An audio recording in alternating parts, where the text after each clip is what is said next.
I'm with 303 Computing. It's my own firm, and I've been doing it for about 25 years. I've done content architecture for Fortune 500 companies. I've done content architecture for tens of users using frameworks and implemented systems to thousands of users. I've done it for the Kingdom of Saudi Arabia, for King Abdullah Petroleum Strategy and Research Center, very cool government initiative in Saudi Arabia to provide insight for the oil and energy industry and help advise the government on its energy policy. Happy to talk about that at another time. So I've been doing full life cycle content architecture, and that's from sourcing, mastering, modeling, and then ultimately sharing the information.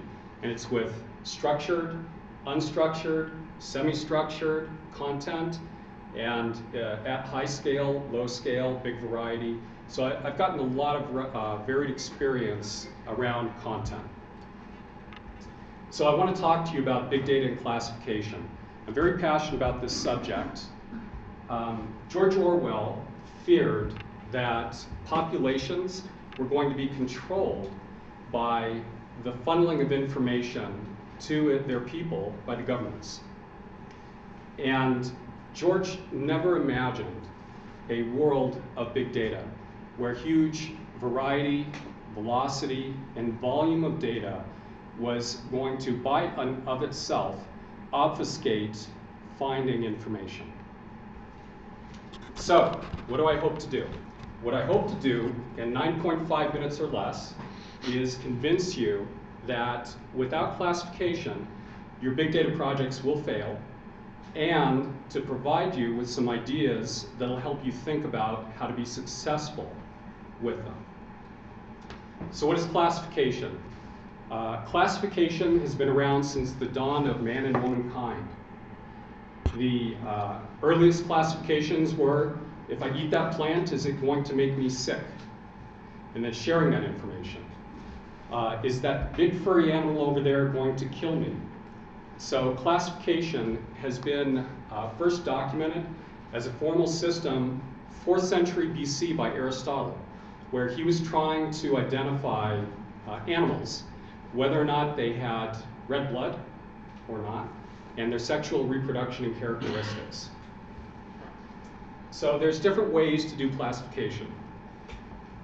There's human-driven classification, which we just described, where we develop taxonomies, ontologies. We describe our world with glossaries, definitional. And then there's machine-driven classification. And these two can work together. So classification helps.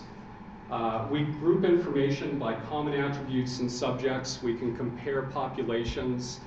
And a very important point is that the more broadly the definition for your classification system as it's understood, the more likely you are to be able to be effective in the information that you deliver.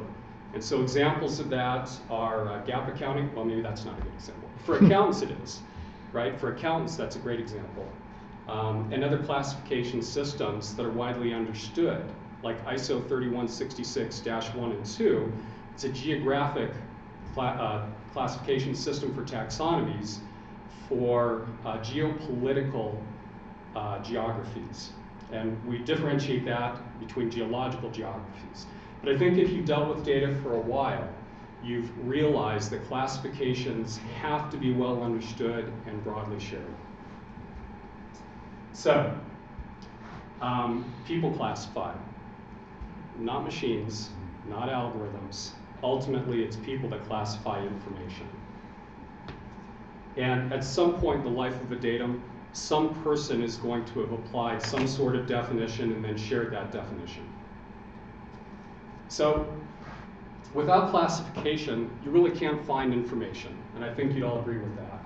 Classification systems really have become a forefront where billions of dollars and hundreds of thousands of person hours have been invested in internet search capabilities, e-commerce, a big driver for classification for product models, trying to sell your catalog.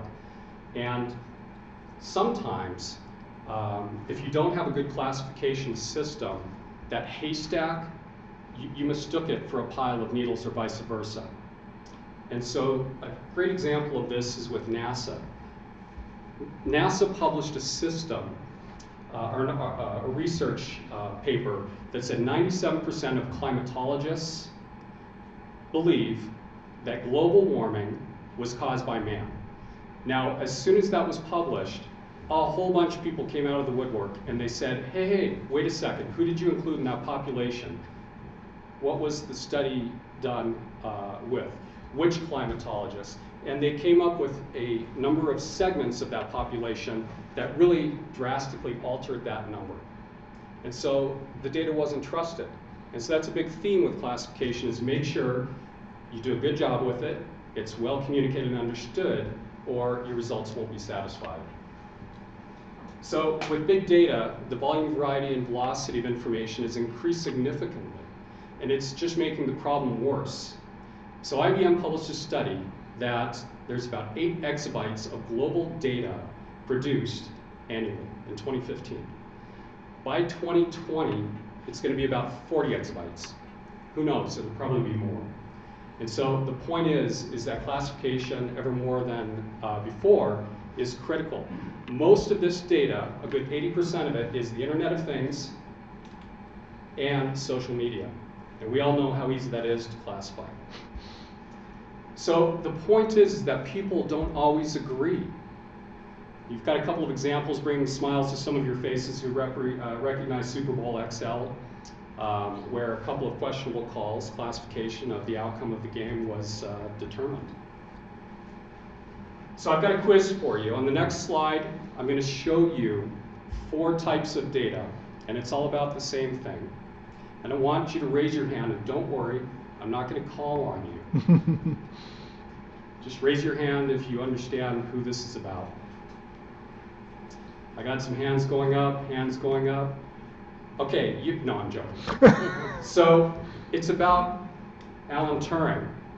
Now, if you think about this, what was easy for you to do to classify all those different image types and text types, and there was actually a soundbite there that didn't play.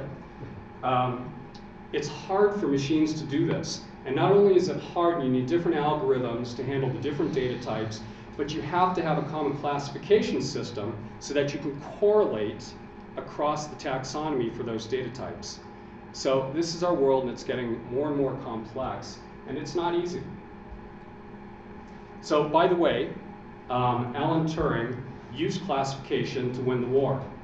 And the Enigma code was cracked, and by the way, that number is 158 quintillion.